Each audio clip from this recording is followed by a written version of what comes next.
अस्सलाम वालेकुम everyone. Last lecture में हमने एप्लीकेशन राइटिंग पढ़ी थी और आज हमने लेटर राइटिंग देखनी है। ठीक है। अब मैंने आपको बताया था कि एप्लीकेशन जो होती है वो नॉर्मली जो है वो किसी एक पर्सन के इशू को रिजॉल्व करने के लिए होती है। ठीक है। लेकिन जो लेटर होता है इसका जो एजेंडा होता है वो होल कम्युनिटी होता है या एक पर्टिकुलर लोकेलिटी के इश्यूज होते हैं तो उनको डील करने के लिए होता है। ये एक्सेप्शंस तो फिर होती हैं हर जगह पे, लेकिन नॉर्मली इस तरह से लेटर और एप्लीकेशन की जो स्टेटमेंट्स हैं वो होती हैं और उनको उस तरह से डील करना होता है। अब लेटर एप्लीकेशन मैंने बताया था कि एप्लीकेशन ये भी आ सकती है कि प्रिंसिपल को आप लिखें जॉब के लिए अप्लाई करने के लिए, कैट सर्टिफिकेट के लिए। ठीक है। या फिर आप जो है वो आपसे पूछ सकता है कि जी मेडिकल सुपरिटेंडेंट की तो उसने पूछी थी आपसे कि वहाँ पे इमरजेंसी वार्ड में जो है वो मेडिसिन नहीं है। या फिर इसके अलावा वो आपको कह सकता है कि आप एप्लीकेशन लिखें अपने लोकल एसडीओ को कि आपको अपने मीटर रिप्लेस करवाना है, या इस तरह से कोई भी आपको वो कह सकता है। अभी अभी क्या हो सकता है कि एप्लीकेशन आ सकती है आपके जो है वो कह लें कि एप्लीकेशन आप लिखें जी डीसी को लिखें, डिप्टी कमिश्नर को, प्राइस कंट्रोल के लिए। अब price control in your locality. अब आपकी लोकेलिटी जो मर्ज़ी हो, जहाँ पे भी आप उस डिस्ट्रिक्ट में रहते हो, तो वो इस तरह से हो सकता है और वो फिर आप उसमें लिखेंगे। या फिर प्राइस कंट्रोल पे आ सकती है, या फिर इस तरह से आ सकती है। आप आ सकते हैं कि एप्लीकेशन लिखें जी आप चीफ ऑफिसर को, आपके जो म्यूनसिपल लोकल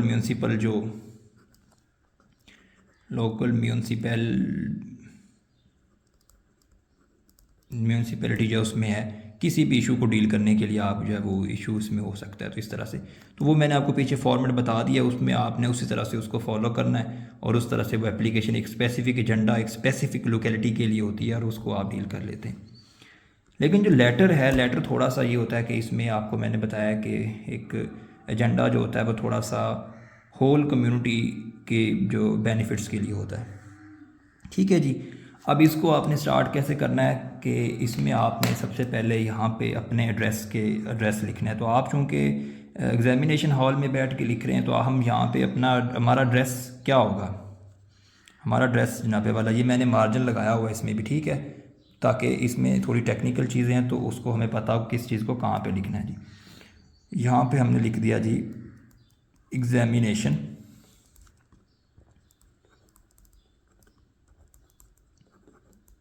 हॉल। अब कुछ लोग जो है ना वो एग्जामिनेशन हॉल वाली जो दो तीन चीज़ें होती हैं ना वो इस साइड पे भी लिखते हैं, तो आप इस साइड पे भी लिख सकते हैं, लेकिन मैं इस साइड पे ही प्रेफर करता हूँ। एक फॉर्मल लेटर में एक साइड पे ही इसमें चीज़ें होनी चाहिए, एक ताकि उसमें पैटर्न नज़र आए। एग्जामिनेशन हॉल हो गया जी हमारा, ये हमारा एड्रेस हो गया। सिटी कौन सा है जी, सिटी हमारा है, आपको पता है कि एनोनिमिटी को मेंटेन करना है, सिटी ABC। ठीक हो गया जी। अब ये कॉमा फुल स्टॉप देखते जाएं, इनको इसी तरह से ही आपने लगाना है जी। ठीक हो गया जी। अब इसके बाद हम लिखते हैं जी डेट। अब डेट को ऑब्वियसली यहाँ पे डेटेड लिखने की ज़रूरत नहीं है, यहाँ पे आप सीधा डेट लिखें, यानी आप लिखते हैं मार्च 2020,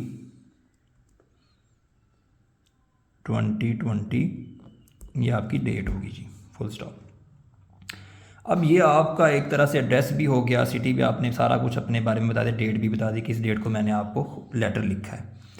अब यहाँ पे आपने एक लाइन छोड़नी है और यहाँ पे आपने वो लिखना है कि आप किसको लिख रहे हैं, आपका जो लेटर है वो आप किसको लिख रहे हैं। अब लेटर जो होता है, लेटर ये यूजली आप जो है वो एडिटर को लिखते हैं किसी न्यूज़पेपर के, उसको आप लिखते हैं कि यार आप अपने फॉरम के थ्रू या अपने न्यूज़पेपर के कॉलम्स के थ्रू जो है ना वो इस इशू पे बात करें ताकि अथॉरिटीज़ जो हैं वो उस पर अपना कोई सलूशन उसका निकाल सकें। अब लेटर जो है वो आप डीसी को भी लिख सकते हैं, इस तरह से किसी को भी वो आपसे कह सकता है ना एक कि लेटर लिखें। तो हम इसको सपोज करते हैं कि हम लेटर लिख रहे हैं जनाबे वाला एडिटर को लिखते हैं। एक लाइन जहाँ से हमने छोड़ी बिल्कुल इसी के नीचे, ये आपने इसको ऐसे मेंटेन सीधा रखना है, मुझसे थोड़ा ये आगे हो गई, आपने बिल्कुल ऐसे सीधा रखना है, लेफ़्ट लाइन। ठीक है। टू द एडिटर ये आपका एडिटर हो गया, यहाँ पे कॉमा। अब आपका न्यूज़पेपर कौन सा है जी? न्यूज़पेपर का अगर उसने नाम दिया हुआ है ख़ुद से तो आप यहाँ पे नाम लिखेंगे, अगर उसने नाम नहीं दिया हुआ तो आप जो है वो कह देंगे कि यहाँ पे आप न्यूज़पेपर लिख देंगे इस तरह से कि जो है DEF न्यूज़ पेपर कॉमा। ठीक है जी, ये आपका न्यूज़पेपर हो गया जी। फिर आपको ऑब्वियसली सिटी यहाँ पे आप लिखेंगे कि न्यूज़पेपर का ये है ना कि एडिटर को लिखा, ये न्यूज़पेपर का नाम आ गया, और वो न्यूज़पेपर कहाँ पे, किस शहर में हम उसको एडिटर को भेजना चाह रहे हैं वो शहर का नाम आ जाएगा। तो नाम के बजाय हम क्या लिखते होते हैं, उसको एनोनिमस ही रखते होते हैं ना, कि हम नहीं बताते होते। तो यहाँ पे आप जो है वो सिटी के बारे में बता देंगे कि कुछ भी आप लिख दें, सिटी JKL और फुल स्टॉप आ गया जी। ठीक है जी, यहाँ तक आपको समझ आ गई होगी। अब यहाँ पे अगर DC होता तो the deputy commissioner office comma, और फिर यहाँ पे हम सिटी लिखते कि डिप्टी कमिश्नर का ऑफिस किस सिटी में, सिटी ABC या जो भी होता वो उस हिसाब से हम लिखते और फुल स्टॉप लगाते। ठीक है जी। अब यहाँ पे फिर एक लाइन आपने ओमिट करनी है, और इस लाइन पे यहाँ पे आपने अपना जो है वो जनाबे वाला टाइटल लिखना है। यहाँ पे आप अपना टाइटल लिखेंगे। टाइटल क्या जी है? टाइटल है कि जी raising the issue of open manholes, ये कर देते हैं, या फिर यही लिख लेते हैं जो भी।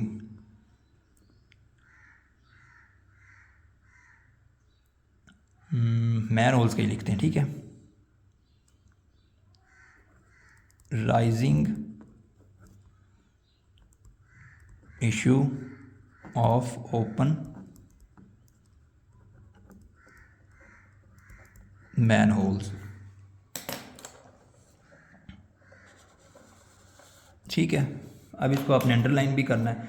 अब देखें, राइजिंग का R कैपिटल है, इशू का I कैपिटल है, ऑफ चूँकि प्रेपोजिशन है तो दोनों ही स्मॉल हो गए, ओपन का O कैपिटल है और मैन होल का M कैपिटल है। ठीक हो गया जी। ये देखें, इस तरह से आपने इसकी अलाइनमेंट को भी ध्यान में रखना है ताकि खूबसूरती भी आए और टेक्निकल जो उसके पॉइंट्स हैं वो भी हम कंप्लीट कर सकें। अब ये हमारा हो गया जी। इसके बाद हमने फिर एक लाइन स्किप करनी है और यहाँ पे सैल्यूटेशन आ जाएगी, डियर सर कॉमा। ठीक हो गया जी। अब ये डियर सर भी हो सकता है आपका रिस्पेक्टेड सर, कुछ भी, लेकिन आप जो है वो डियर सर लिखें और उसको कॉमा लगा दें। अब ये वाली आपने लाइन फिर से एक दफ़ा स्किप करनी है, क्योंकि यहाँ से लिखना भी स्टार्ट कर सकते हैं, लेकिन इसको स्किप करके अब यहाँ से लिखना शुरू करें ताकि पढ़ने वाले को भी आसानी हो। ठीक है, अब यहाँ से लिखना स्टार्ट करेंगे, और यहाँ से अब लिखना क्या है, क्योंकि हम एडिटर को लिख रहे हैं ना, तो हम इसको इस तरह से लिख सकते हैं कि स्टार्ट कैसे करेंगे कि through the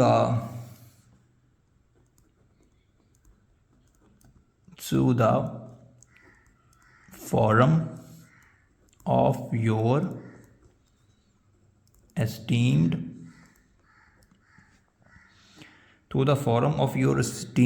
newspaper, I would like to draw the attention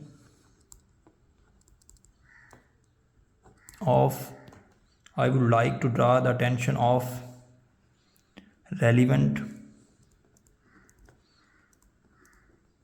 authorities to the surging problem of open manholes in small cities of the country। अब आप इस तरह से अपना जो लेटर है उसको ओपन करेंगे और इस तरह से इंट्रोडक्टरी एक जो इस तरह से आप इसको लिख सकते हैं। ये लाइन भी आप इसको जो है ना मोल्ड करके थोड़ा इस तरह से आप लिख सकते हैं। अगर आप जो है वो डिप्टी कमिश्नर को लिख रहे हैं सपोज़, तो उसको भी आप इस तरह से लिख सकते हैं कि आप उसको लिख सकते हैं कि जी आप उसको लिखें कि on behalf of the residents of my locality, क्योंकि उसमें आप एक पर्टिकुलर जगह का भी उसको बताएंगे कि हमारी लोकेलिटी में या हमारी तहसील में ये इस तरह से इशू हो रहा है। तो आप उसको लिखें कि on behalf of the residents of my locality या of my tehsil, I would like to draw your attention to the issue of, जो भी इशू आगे हो वो प्राइस कंट्रोल या to the issue of uncontrolled prices in our locality, जो भी उसमें आपका इशू होगा ना वो आप इशू आगे लिखेंगे। तो इस तरह से आप उसको ओपन कर सकते हैं और इस तरह से आप इसको ओपन कर सकते हैं। अब ये आपने ओपन इसको कर लिया, rising issue of open man holes, तो ये आपने इसको ओपन किया। अब यहाँ से आप जो है ना अपना नेक्स्ट पैराग्राफ स्टार्ट कर लें, ठीक है। अब यहाँ से आप स्टार्ट कर लें और उसमें आप अपनी जो है ना इस चीज़ को बताएं कि किस तरह से इशू राइजिंग है, राइजिंग इशू है। इसमें कुछ एग्जांपल्स दें कि कहाँ कहाँ पे जो है वो मैन होल्स के केसेस आए हैं और किस तरह से, ठीक है। वो आप थोड़ा सा बताने के बाद फिर उसका आप इम्पेक्ट बताएं, इम्पेक्ट बताएं कि उसका इम्पेक्ट क्या है हमारी सोसाइटी के ऊपर ना। तो वो आप इम्पेक्ट इधर इसमें लिखते जाएं, सारे इम्पेक्ट का बताते जाएं कि कैसे कैसे वो इम्पेक्ट कर रहा है। इसमें आप थोड़ी इधर उधर की बातें भी कर सकते हैं, अपने इशू को लिंक भी कर सकते हैं कि एमिड्स्ट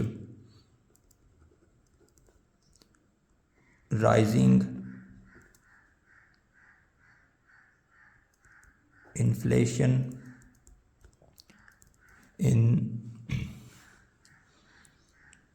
in the country,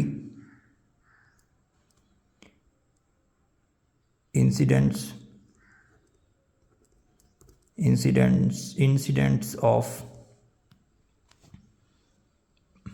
people dying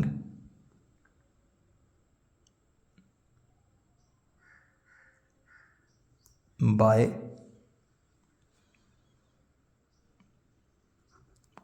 drowning in open manholes। इसके आगे आप लिख सकते हैं कि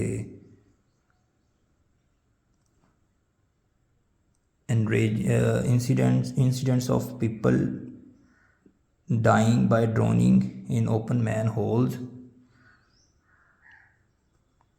are enraging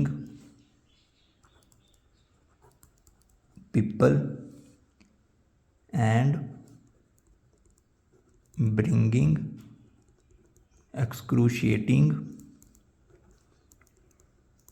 pain for the society।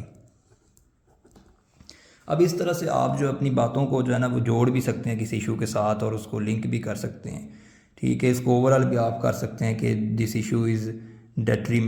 Issue is harmful for the political stability, या इस तरह से जो है ना पीपल आर लूजिंग कॉन्फिडेंस, उस जो भी आप बातें करना चाहें वो इस तरह से मैंने आपको बता दी। इसको आप इस तरह से लेके चलेंगे और आपका यहाँ पे एक तरह से कहने के ये वाला इम्पैक्ट्स वाला और इशू एग्जांपल्स इम्पैक्ट्स और थोड़ा लिंक करने वाला वो यहाँ पे पैराग्राफ अगर आपका एंड हो गया तो आप नेक्स्ट पैराग्राफ अपना यहाँ से फिर स्टार्ट करेंगे। उसमें आप सजेशंस देंगे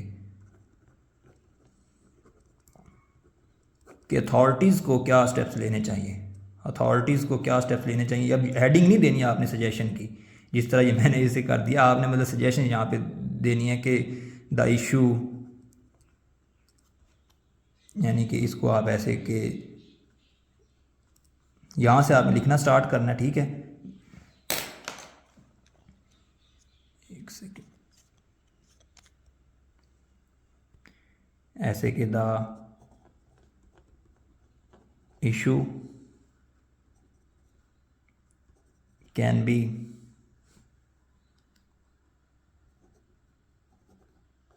dealt with immediate attention from the authorities। और उसके बाद आप बताएंगे कि वो स्टेप्स क्या, अथॉरिटीज़ को क्या स्टेप्स लेने चाहिए, ठीक है।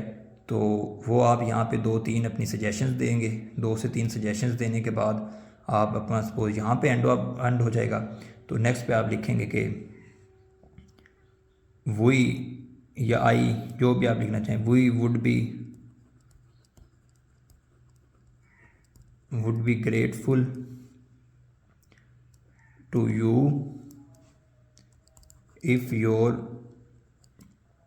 न्यूज़पेपर bring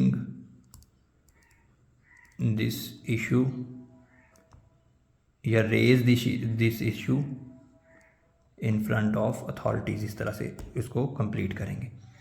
तो ये होने के बाद जब आप ये सारा हो जाएगा यहाँ तक, अब ये जो है ना पॉसिबिलिटी है कि अब ये भी आपको उसकी लेंथ बताता हूँ। जब ये सारा हो जाएगा तो आप जो है इसी साइड पे लेफ़्ट पे ही आपने अपनी लेफ़्ट साइड पे आपने उसको, ये सपोज आपका मार्जिन जा रहा है तो आपने यहाँ पे लिखना है योर्स फेथफुली, कॉमा लग गया जी, XYZ। तो इस तरह से आपका जो लेटर है वो कंप्लीट हो जाएगा। अब इसकी लेंथ क्या होगी? लेंथ वही 1.5 to 2 पेजेस। खींचना नहीं है। ये जो लेटर या फिर एप्लीकेशन होती है ना, ये टू द पॉइंट होने चाहिए। ज़्यादा इसमें लंबी लंबी छोड़ें या लंबा लंबा लिखें तो ऑब्वियसली, अगर हम रियल लाइफ की भी बात करें तो हमारे ऑफिसर्स के पास कितना ही टाइम होता है हमारे लेटर्स या एप्लीकेशन को देखने का या पढ़ने का। तो जितनी कंसाइज होगी उतना उसका इम्पैक्ट ज़्यादा होगा। अब 2 पेजेस का मतलब है कि एक साइड ये और एक साइड ये वाली, इस पे आपका लेटर भी कंप्लीट हो जाना चाहिए। तो इस तरह से आपने जो है इन टेक्निकलिटीज़ को भी देखना है, जहाँ पे मैंने बताया कॉमा कहाँ पे आना चाहिए, ठीक है, लाइन कहाँ पे छोड़नी है, कहाँ से स्टार्ट करना है, ये सारी बातों का भी ध्यान रखना है लेटर में भी, एप्लीकेशन में भी। और इस तरह से आपने अपनी जो लेटर राइटिंग है वो करनी है जी। ठीक है जी। होपफुली कोई अगर एम्बिग्विटी आपको थी तो क्लियर होगी। और बाकी अगर कोई सजेशन हो तो वो आप मुझे कमेंट में बता दें। और ठीक है जी, अल्लाह हाफिज़।